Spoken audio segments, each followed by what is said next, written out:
สบายดีพี่น้องเบิร์ดทุกคนเนาะวันนี้มาเก็บเห็ดปวกพี่น้องแต่เสาพี่น้องเห็ดปวกงามแห้งเนาะเนี่ยเห็นไหวประมาณ3-4 มื้อแล้วเนาะนี่มาเบิ่ง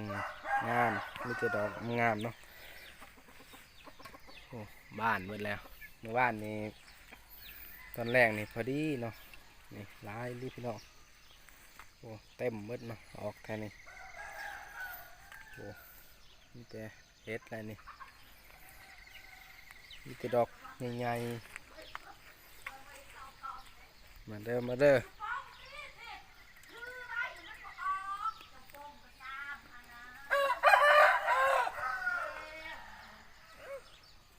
คอยเก็บอยู่บ้านในเห็นมันสีส้ม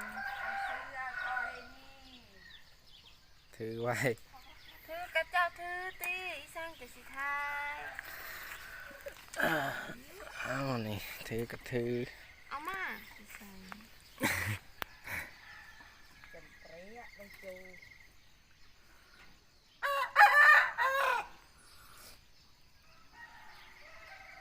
บ้านแล้วหนูตัวอีแม่เห็นเขาจีอังสันเบิดยิ้มหาต่อตี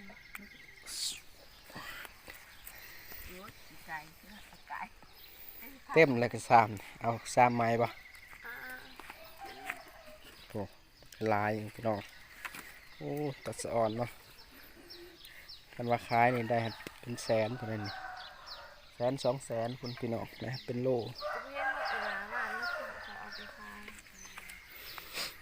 ขายนี่ก็ได้แล้ว200,000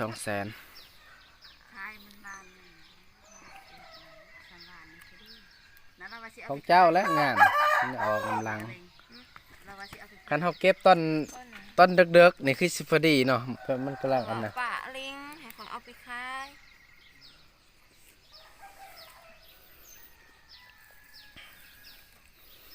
ลายแห้งนี่ท่านนี่ก็ลายจะไหนก็เหยียบนี่จะสอดเนาะนี่เนาะจะติดบ่ติดบ่หูเลยโอ้ยค่อยนักได้นี่ถือเนี่ยนี่เอาไปไว้ก่อนตีเดี๋ยวเขาปอมไว้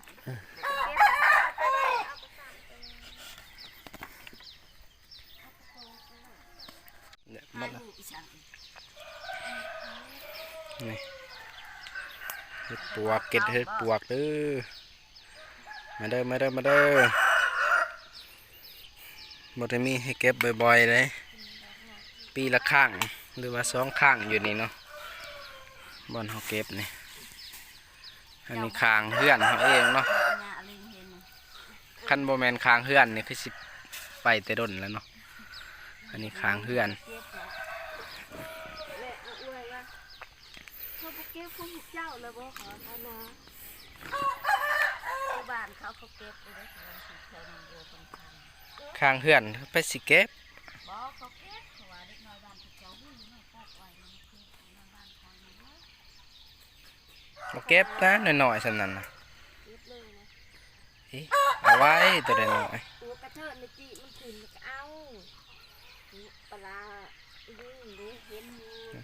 หัวเทียงก็บ้านแต่เธอปลูกไว้ก็ต้นเทศแล้วเอาเก็บมือเอาตัวให้จะบ่โป่งไว้เนาะครับว่าคันเฮาโป่งไว้กระถาดนี่มันสิบ่ออกปีหน้าครับว่าเนาะอันนี้เป็นความเชื่อ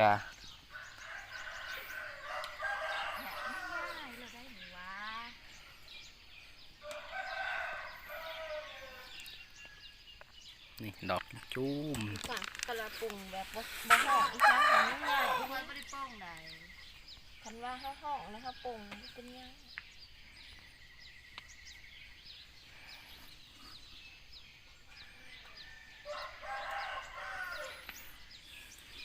เห็ดใหญ่ดีได้พี่น้องเห็ดบานก่อ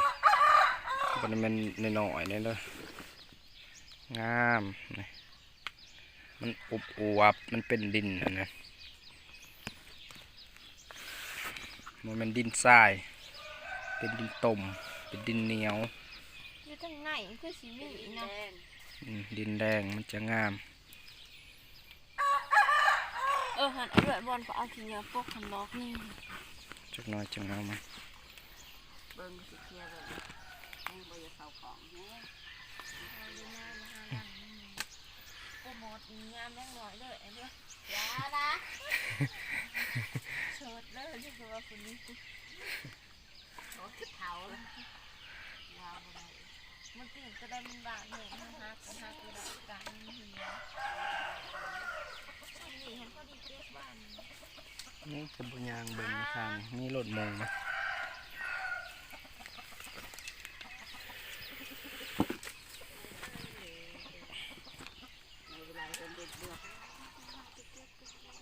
อยู่ใส่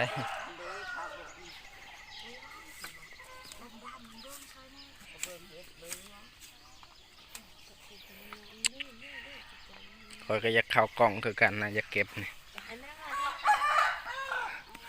ลายก็ได้ใบย่างให้มันเก็บเลย เก็บอยู่คอกไก่ก็ได้นะขอบ าดน่าจะกินพอกันมาเอาที่ว่าเห็ดในหมู ใช่ที่ได้แล้วก็ซ้ำหนึ่งแล้วก็1 ถาดอีกเนาะ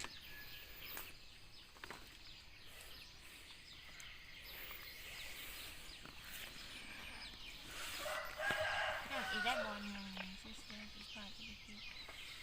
หาอีเมลมากก่อนอีเมลบอลมาขายเอาก็คอยอีกนะ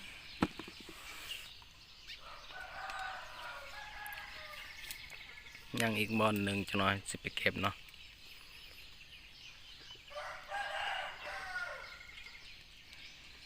เอามาขอสิอันนี้โป่งใช่ไหมจะไปบ่งหมกเขานี่จะติดบุติด มันก็ติดแล้วเดี๋ยวสิทายเอาผ้านี่ เนี่ยไปบ่งหมกเขาเนี่ย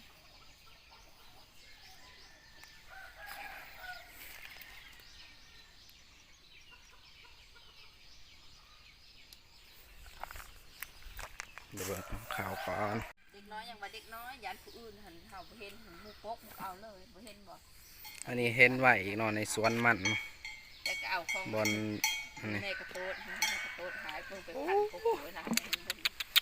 แต่สะอ่อนแห้งพี่น้องปูเห็ดงามๆพี่น้องโอ้เดี๋ยวเบิ่งพี่น้องความงามเห็ดนี่เนาะพอดีจุ่มๆพี่น้องนี่โอ้ปูลายที่ออกอยู่สวนนี่เนาะมันหมกว่ามันสิบ่ใหญ่นี่มันหมลำไย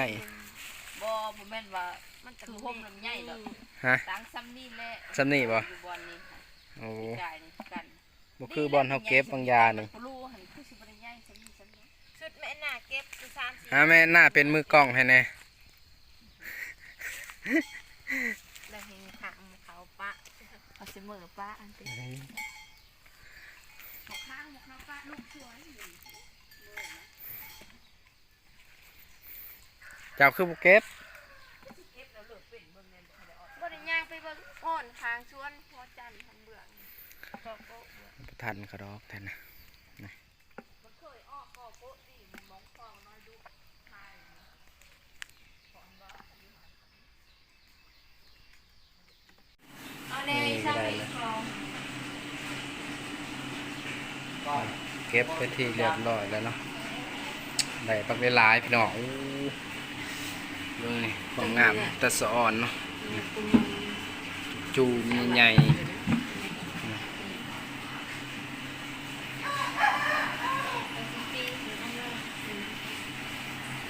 กำลังแซ่บพี่น้องเฮ็ดซั่นเลยเนาะแกง